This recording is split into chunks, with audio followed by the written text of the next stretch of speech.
Mega star Shakib খানের ভিতরে ঐশ্বরিক কোনো ক্ষমতা আছে, এই কথাটা বললেন আফসানা বিন্দু। আফসানা বিন্দু আপুকে আপনারা সবাই চিনেন। উনি কিন্তু নাটকও করেন আবার মুভিও করেন, এবং উনি কিন্তু সবসময় সামাজিক কাজ করেন। ওনার যে নাটকগুলো হয় বা উনি যে মুভিগুলো করেন খুবই সামাজিক, পরিবার নিয়ে দেখার মতো। তো বিন্দু আপুকে যখন মেগা স্টার শাকিব খানকে নিয়ে প্রশ্ন করা হয় যে আপনার চোখে শাকিব খান কীরকম, এবং সবাই তো মেগা স্টার শাকিব খানকে মেগা স্টার বা সুপার স্টার বলে ডাকে, তো আপনার চোখে আসলে কীভাবে বর্ণনা করবেন? তো বিন্দু আপু কিন্তু সেই রকম উত্তর দেয় যে কথাগুলো একজন সাকিবিয়ান হিসেবে আমার কাছে ভালো লেগেছে, তাই ভাবলাম আপনাদের সঙ্গে শেয়ার করি, আপনাদেরও ভালো লাগবে। তো বিন্দু আপু বলছেন যে মেগা স্টার জাস্ট একটা শব্দ। শাকিব খান 2009 থেকে 10 সাল পর্যন্ত মেগা স্টার ছিলেন, এখনও আছেন। আমার কাছে মনে হয় ওনার মাঝে ঐশ্বরিক কোনো ক্ষমতা আছে, তার জন্যই এত ভালো অভিনয় করেন তিনি।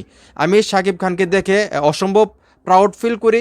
একটা মানুষ নিজেকে দিনকে দিন কীভাবে বেটার করতে পারে, তার উদাহরণ তিনি। মানে megastar Shakib Khan day by day নিজেকে যেভাবে আপডেট করতেছেন, এবং উনার যে অভিনয়ের দক্ষতা এবং সময়ের সঙ্গে উনি যেভাবে নিজেকে চেঞ্জ করতেছেন এবং পরিবর্তন করতেছেন, সব কিছুকে দেখে মানে বিন্দু আপু বলতেছে যে শাকিব খানের ভিতর অবশ্যই কোনো ঐশ্বরিক ক্ষমতা আছে বা শক্তি আছে, যার কারণে উনি নিজেকে এত তাড়াতাড়ি, এত দ্রুত, এত সুন্দর করে বদলাতে পারে, এবং প্রত্যেকটা চরিত্রে উনি মানানসই অভিনয় করতে পারে।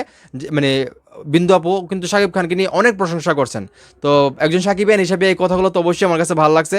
তো বিন্দু আপুকে আমার এই ভিডিওর মাধ্যমে আমি অনেক অনেক ধন্যবাদ জানাতে চাই, কারণ মেগাস্টার শাকিব খানকে যারা ভালো পায়, শাকিব খানকে নিয়ে যারা ভালো কথা বলে, তাদেরকে আমার কাছেও ভালো লাগে, এবং শাকিব খানের যত ভক্ত আছে বিশেষ করে সাকিবিয়ান, তাদের কাছেও ভালো লাগে। তো এই জন্যই কিন্তু আমি তাদেরকে নিয়ে কথা বলি। তো এখন এই মুহূর্তে যারা সাকিবিয়ান আছো, এই যে বিন্দু আপু মেগাস্টার শাকিব খানকে নিয়ে এই কথাগুলো বলেন যে ঐশ্বরিক কোনো ক্ষমতা আছে মেগাস্টার শাকিব খানের, যার কারণে উনি এত ভালো অভিনয় করতে পারেন বা এত দ্রুত নিজেকে চেঞ্জ করতে পারেন। তো তোমাদের কাছে এই কথাগুলা কীরকম লাগছে, এবং তোমরাও কি মনে করো মেগাস্টার শাকিব খানের কোনো ঐশ্বরিক ক্ষমতা আছে, যার কারণে মেগাস্টার শাকিব খান এত ভালো অভিনয় করে এবং এত দ্রুত নিজেকে চেঞ্জ করে? তোমাদের কি মনে হয় সেটা অবশ্যই কমেন্ট করে জানাবে। ভিডিওটা ভালো লাগলে অবশ্যই শেয়ার করবা।